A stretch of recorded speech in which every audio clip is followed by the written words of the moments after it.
하나님의 말씀은 고린도전서 2장 말씀입니다. 오늘 이 말씀으로 우리 두 가지만 살펴보려고 합니다. 첫 번째로 본질에 집중하자.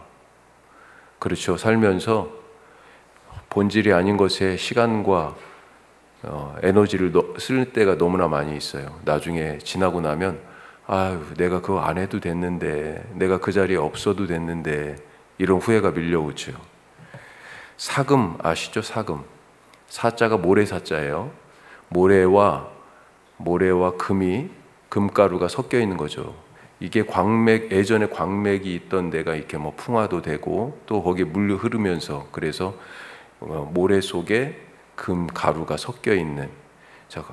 그래서 강바닥이나 하천 바닥, 개울 바닥에 흐르는 물에서 이 모래와 금이 비중이 서로 다른 것. 금이 그러니까 제일 무겁잖아요.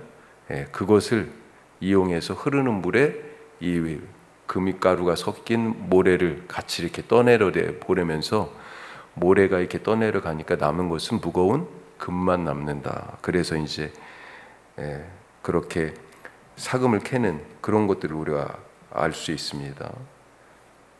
무슨 말이에요?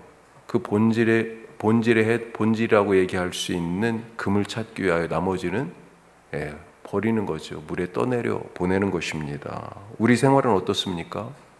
이것저것 뒤섞여 있죠. 그 중에 진짜 내가 집중하고 붙잡아야 할 본질은 무엇인가? 전에 어떤 분이 설교하시는데 깜짝 놀랐습니다. 목소리가 아나운서예요. 더 놀라운 것은 원고를 거의 보지 않고 몇 번을 설교하는데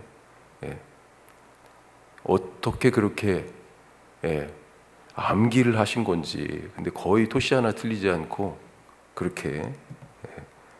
그런데 이 설교가 꼬리에 꼬리를 무는 예화 중심의 설교였어요. 열심히 듣다 보면 이게 지금 무슨 말씀을 하려고 하는 거지? 오히려 듣는 사람의 열심을 꺾는, 어떤 때는 웃기도 하고 어떤 때는 울기도 하고 어떤 이야기들은 감동적이기도 하고, 그런데 그런 이야기들 속 여기저기를 왔다 갔다 하다 보면요, 대체 무슨 말씀을 하려고 하는 것일까? 이 설교는. 그런 설교를 들었던 적이 있습니다. 고린도는 아테네와 가까운 헬라 문화의 본산 중에 하나입니다. 사람들은 광장에 모여서 진리에 대해서 토론했어요. 토론에서 이기기 위해서 뭐가 필요했을까요? 여러 지식들도 필요하지만 그것들을 잘 표현해내는 강력한, 우리식으로 얘기하면 말재주가 필요했습니다. 말솜씨가 있었어야 돼요. 이 웅변수를, 이 말하는 법을 수사학 이렇게 얘기하죠. 바울은 이런 문화와 분위기 속에서 지금 복음을 변증해야 했습니다. 어떻게 했습니까? 1절 말씀 한번 보시면, 1절에 형제들아, 내가 너희에게 나아가 하나님의 증거를 전할 때 말과 지혜의 아름다운 것으로 아니하였나니.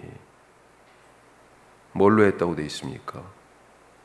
바울은 말재주로 말쟁이들을 이기려고 하지 않았다. 그렇게 지금 말합니다. 말로 이기려면 어때요? 더 갈고 닦아야 되고, 더 훈련하고, 더 배우고, 수고하고 애쓰게 되는 것입니다. 그래서 이기면 어떻게 됩니까? 바울이 설령 이겼다. 아니, 이기기도 쉽지 않았을 거예요. 바울이 아무리 뛰어난 사람이라도 설령 그러다가 하여튼 이겼다 쳐도요, 어때요? 그것은 내가 이긴 겁니다. 복음이 이긴 게 아니에요. 내가 말 잘해서 이기고 내가 말 잘해서 저 사람들이 전도받은 거죠. 사실 바울은 말에 능하지 못한 사람처럼 보입니다. 오늘 말씀에도 그런 흔적이 좀 있죠. 3절에 보면 내가 너희 가운데 거할 때 약하고 두려워하고 심히 떨었다. 여러 가지 의미가 있겠습니다만 고린도 후서 10장 10절에 이런 말씀이 있습니다. 그들의 말이, 교회 안에서 바울을 비난하고 이런 사람들 얘기예요.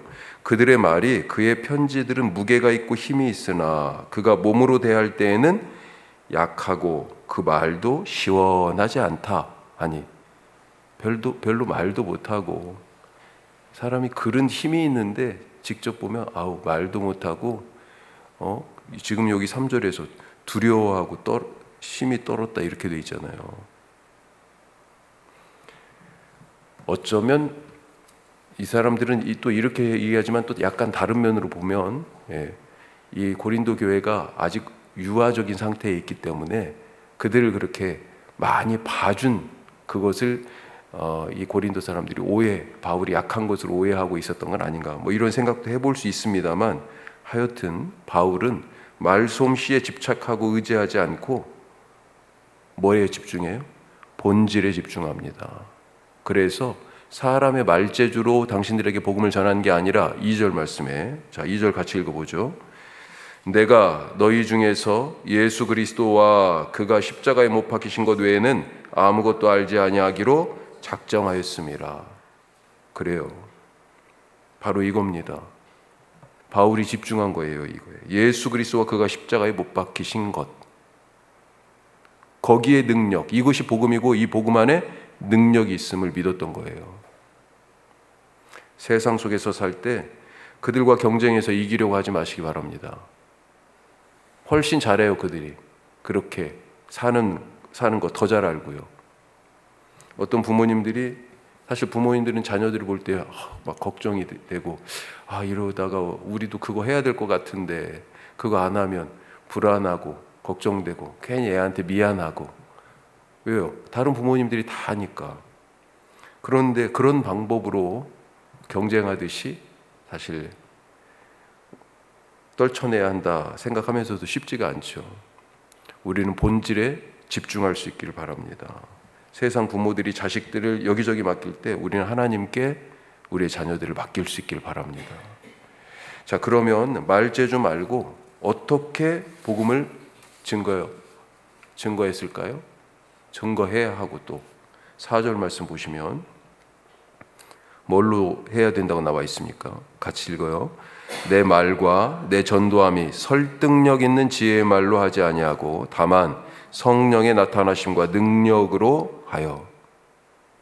성령의 나타나심이라고 번역이 되어 있는데, 이 나타나심이 증명이라는 겁니다. 그러니까 나타나심, 그러니까 이것이 이거야 라고 여기 지금 드러내 놓는 거예요.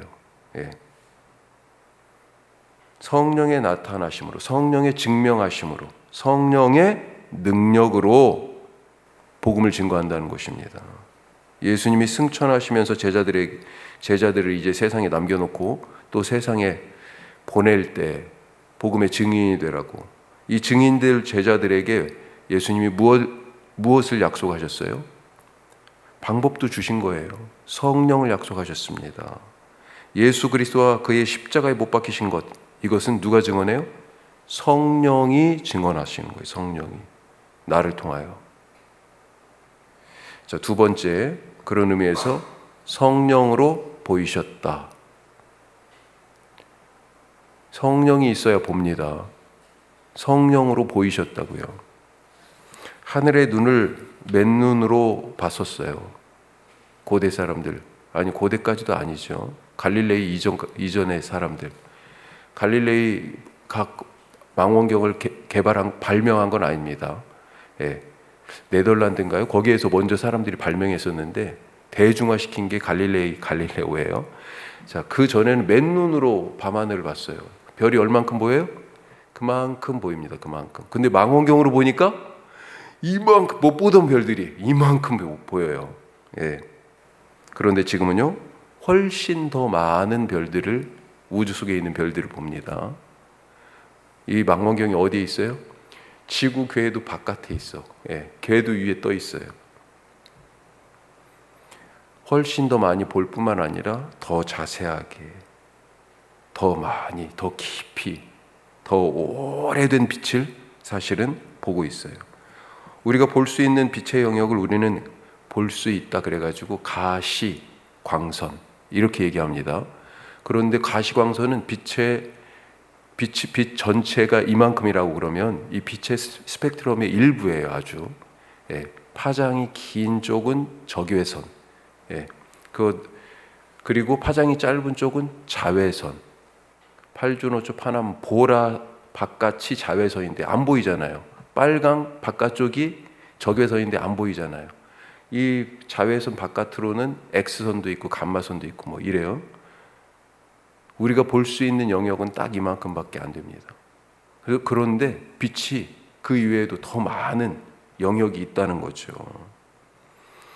가시광선으로 우리 눈으로 그냥 망원경, 맨눈으로 망원경을 써도 그렇게 볼 수 있는 그런 영역이 한정이 되어 있습니다. 적외선 영역 같은 경우는 우리 눈에 감추어져 있어요. 그런데 적외선 망원경을 개발해 가지고 그걸로 보니까 훨씬 더 많은 별들을, 더 멀리 떨어진 그런 별들을 보게 됩니다. 복음도 마찬가지예요.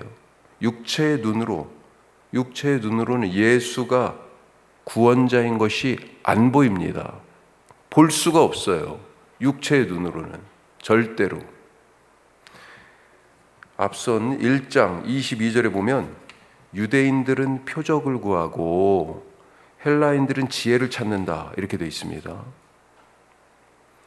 표적을 구하는 것은 뭐예요? 율법의 눈으로 지금 뭔가를 잘 보려고 그러는 거예요. 헬라인들은 지혜를 찾는다 그랬는데 이성과 철학의 눈으로 그 렌즈로 지금 보려고 하는 것입니다. 자, 이것은 다 유대인들이 구하는 표적이나 헬라인들이 찾는 이 지혜나 다 구원과 관계가 되어 있습니다. 구원. 무슨 말이냐? 유대인들은 메시아가 구원을 가져오기 때문에 예수에게서 메시아라고 하는 그런 표적, 증거를 율법의 눈으로 지금 찾고 있는 거예요. 찾아집니까? 안 돼요. 헬라인들은요, 물질 세계는 악하다 이런 생각을 갖고 있었어요. 그래서 육체를 떠나서 구원을 받기 위해서는 영적 지식이 있어야 된다. 구원에 이르는. 그걸 영지라고 얘기해요. 그 렌즈로 예수님을 쳐다보니까, 그 세상의 지혜로 쳐다보니까 예수에게서 구원의 영적 지혜를 찾을 수가 없는 것입니다. 자, 고린도에 있는 이 헬라인들 나름 지혜의 눈을 가지고 있었습니다. 하지만 그 눈으로는 진정 구원을 주시는 하나님의 지혜인 예수를 볼 수 없었다. 그래서 어떻게 해야 예수님이 구원의 지혜로 보여요? 오늘 10절 말씀 계속해서 반복하고 있습니다만 10절 한번 보죠. 자, 같이 해요.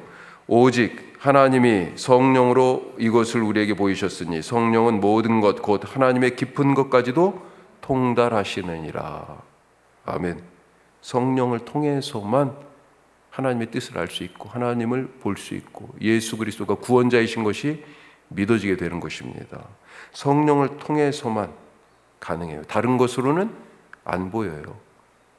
그래서 14절도 다시 보시면 앞에 육에 속한 사람은 하나님의 성령의 일들을 받지 못한다. 알 수가 없어요. 오늘 성령을 구하시기 바랍니다. 기도하시면서. 그래야 제대로 된 눈을 가지고 제대로 눈을 뜨고 복음의 본질을 바로 알고 성령의 능력으로 제자들처럼 증거하고 세상의 방법이 아니라 하나님의 방법으로 살아갈 수 있게 된다. 오늘 그런 복된 날 되시기를 주님의 이름으로 축복합니다. 자, 오늘 이 말씀 본질에 집중하자. 우리 일상은 이것저것이 막 뒤섞여 있지요.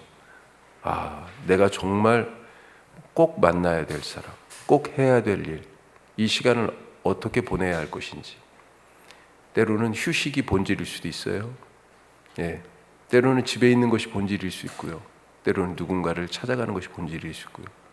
본질에 집중하면 그 일이 아주 중요해집니다. 그 사람이 너무 사랑스러워지죠.